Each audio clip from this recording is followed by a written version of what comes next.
Hello, friends. This is Darren Hayes of Pigskin.com. Before we take you to your favorite Sports History Network show, just want to tell you a little bit about some merch that you can pick up that represents your favorite SHN podcast. So far, there's t-shirts, coffee mugs, and even books from some of the authors that do podcasts right here on SHN. Who could buy something better than that, than have the history right from the gentleman that you hear talking about it? But we also are adding things each and every day. And where's that store, may you ask? Well, it's at SportsHistoryNetwork.com. Up at the top, there is the SHN merch button. Click on that. It'll take you right to the store, and you can be representing your favorite podcast and show the world that, hey, on the swag that I'm using, it's the headquarters of sports yesteryear, Sports History Network, and my favorite podcaster, the Sports History Network store. Shop there today.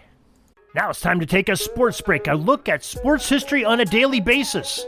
Hello, my friends in sports history. This is Darren Hayes of the Sports Jersey Dispatch podcast. Welcome once again to the Pig Pen, your place for all things great in sports history, and welcome to your sports break. November 5th is our date, and we are going to talk about some of the greatest athletes that had some of the greatest events in history, and at least some newsworthy ones, and the uniform numbers that they wore in these great dates of November 5th. But before we get to the uniform numbers, let's make sure that you know about our newsletter. Each and every day, the Pig Pen brings you our best, what's coming up on Pigskin Dispatch and on OrvilleMulligan.com and Jersey Dispatch. All you have to do is sign up. It's in the show notes of this very podcast, and it's on both websites, PigskinDispatch.com and JerseyDispatch.com, to get our newsletter each and every morning, 6:30 a.m. Hope you join us on that. Now your uniform numbers for this November 5th. We're going to talk about numbers 82, 4, 1, 24, 14, 17, 22, 6, and jersey number 2. It all starts off November 5th, 1950. The Cleveland Browns, in their first year in the National Football League, remember they spent 4 years in the AAFC, well, their number 82, Tommy James, had a great game on defense. He intercepted 3 passes. It was a club record, which I believe still stands with the Cleveland Browns organization. Did it on November 5th, 1950. Then 4 years later, November 5th, 1954, we had another great event.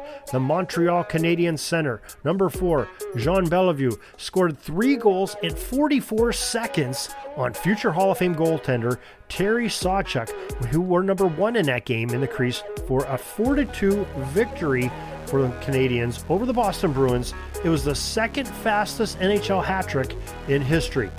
November 5th, 1961, the National Football League St. Louis Cardinals, number 24, Bill Stacy, had 2 pick-6 interceptions for touchdowns. This was against the Dallas Cowboys in their early years of 1961.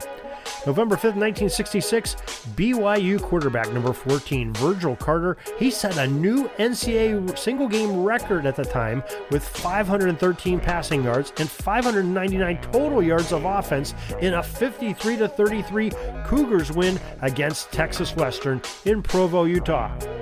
November 5th, 1968, the first American League pitcher to win the Most Valuable Player award. It was Denny McLain, number 17, and he won this award unanimously. Think about all the hitters in 1968 that were in the American League, and Denny McLain just proved that much better with his pitching. November 5th, 1976, Baltimore Orioles pitcher Jim Palmer, number 22, well, he won the American League Cy Young Award that year. And November 5th, 1977, the NCAA passing record was set at 571 yards as number 6, Mark Wilson of Brigham Young, he set that record on this day, 1977. November 5th, 1996, well, the New York Yankees shortstop, number 2, Derek Jeter, was a unanimous choice as the American League Rookie of the Year. So how is that for some great names in history? I'm sure most of us remember the majority of those names that we talked about in those events. As recent as 96 with Jeter. Of course, he had a nice long career with the Yankees, had some World Series rings there as well.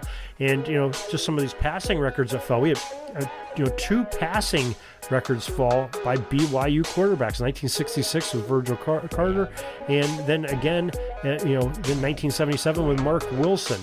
BYU definitely quarterback university, and that's only a couple of the great quarterbacks that came out of that program.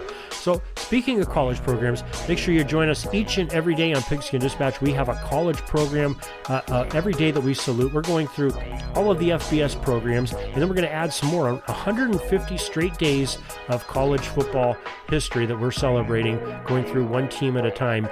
Don't worry, you can go back and catch ones that you may have missed. It's on the front pages of Pigskin Dispatch. So for more great sports history, until tomorrow, you can go to sportshistorynetwork.com, pigskindispatch.com, and of course, jerseydispatch.com. Till tomorrow, everybody, have a great sports history day. Sorry, but my pitching coach just called timeout and he's coming out to the mound. I think I'm going to get yanked for a reliever. We'll see you back tomorrow for some more great sports history on Sports Jersey Dispatch Podcast. We invite you to check out our websites, jerseydispatch.com and pigskindispatch.com. Not only see the daily sports history, but to experience the preservation of great events and people that play the games. Find us on Pigskin Dispatch. It's also on social media outlets of Facebook, Twitter, Instagram, and don't forget the Pigskin Dispatch YouTube channel. Get all your daily sports history. Pigskin Dispatch is happy to be associated with the Sports History Network, the sports headquarters of yesteryear, found at sportshistorynetwork.com. This podcast is part of the Sports History Network, your headquarters for the yesteryear of your favorite sport. You can learn more at sportshistorynetwork.com.